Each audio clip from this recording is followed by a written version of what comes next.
Allu Arjun arrest అయిన వెంటనే పేపర్లో బ్యానర్ హెడ్డింగ్స్ వచ్చేసినాయి, జైల్లో పుష్ప అనేది. ఎందుకంటే నైట్ ఆయన్ని విడుదల చేయలేదు, బెయిల్ ఆర్డర్స్ వచ్చినా, మధ్యంతర ఉత్తర్వులు వచ్చినా సరే విడుదల చేయలేదు.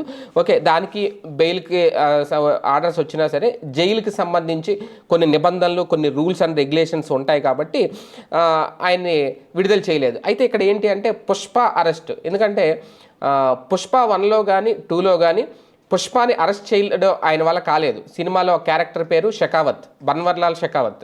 ఆయన అరెస్ట్ చేయలేకపోయాడు. ఆయన చాలా ప్రయత్నాలు చేశాడు, విశ్వ ప్రయత్నాలు చేశాడు.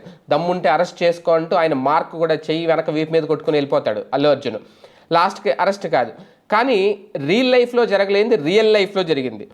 ఒకరు కాదు, ఇద్దరు కాదు, సౌత్ సెంట్రల్ సిపి, అలాగే డీసీపీ, వీళ్ళందరూ కూడా ఇప్పుడు వీళ్ళ పేర్లు వినిపిస్తున్నాయి. ఎందుకంటే సినిమాలో మొత్తం అక్కడ అంటే పోలీసులు ఏమీ చేయలేరు ఒక స్మగ్లర్ని అన్నట్టుగా పుష్ప 1 కానీ పుష్ప 2 కానీ ఉండడం ఫైనల్గా. ఎందుకంటే అక్కడ హీరో కాబట్టి హీరోయిజం అంటేనే అతను ఎవరికి దొరకడు, అతను అన్ని తప్పు చేసినా మంచి పనులు చేస్తాడు అన్నట్టు సినిమాలు ఉంటాయి కాబట్టి ఓకే, ఇప్పుడు దీన్ని కూడా అలాగే చూసుకోవాలి ఒక యాంగిల్లో. అందులో నిజంగా స్మగ్లింగ్ జరిగిందా లేదా అంటే అది వాళ్ళ ఇష్టం, ఇంకా డైరెక్టర్ల ఇష్టం. కాకపోతే ఇక్కడ ఏంటి అంటే ఆయన వచ్చినప్పుడు అక్కడ సంధ్యా థియేటర్కి వెళ్ళే టైంలో పోలీసులకి ఇన్ఫర్మేషన్ లేదు అనేది ఉంటే కనుక ఖచ్చితంగా బందోబస్తు ఏర్పాటు చేసి ఉండేవాళ్ళు. చెయ్యలేదు అంటూ సెంట్రల్ జోన్ డీసీపీ ఆకాంక్ష యాదవ్ చెప్పారు. అలాగే ఆయన్ని కోర్టులో ఆధారపరిచిన నేపథ్యంలో హైదరాబాద్ అడిషనల్ సిపి విక్రమ్ సింగ్ మాన్ ఆయనే కోర్టులో ఉండి పోలీసు భద్రతా బందోబస్తు అంతా పర్యవేక్షించారు.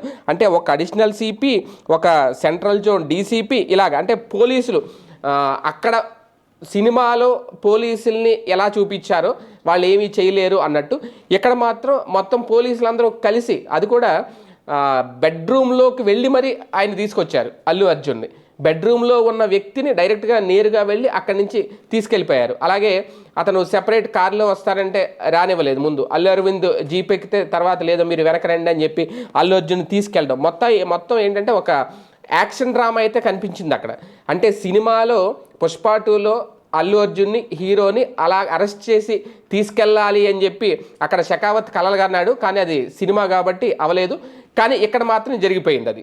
ఆయన బెడ్రూమ్లోకి వెళ్ళి తీసుకొని వెళ్ళిపోయారు. ఆ టైంలో ఆయన కాస్తంత కోపడ్డారంట అల్లు అర్జున్ కూడా, మీరు ఇలా లోపలికి వచ్చి తీసుకెళ్ళడం కరెక్ట్ కాదు అనేది. కాకపోతే పోలీసులకి ఆ అధికారం ఉంటుంది, వాళ్ళకి ఆ సెక్షన్లు అలా నమోదు చేశారు ఆయన మీద. మొత్తానికైతే పుష్ప ఫైర్ అయినా సరే అది సినిమాలో ఫైర్ అయింది తప్ప రియల్ హీరోలు అయితే వర్కౌట్ అవ్వలేదు.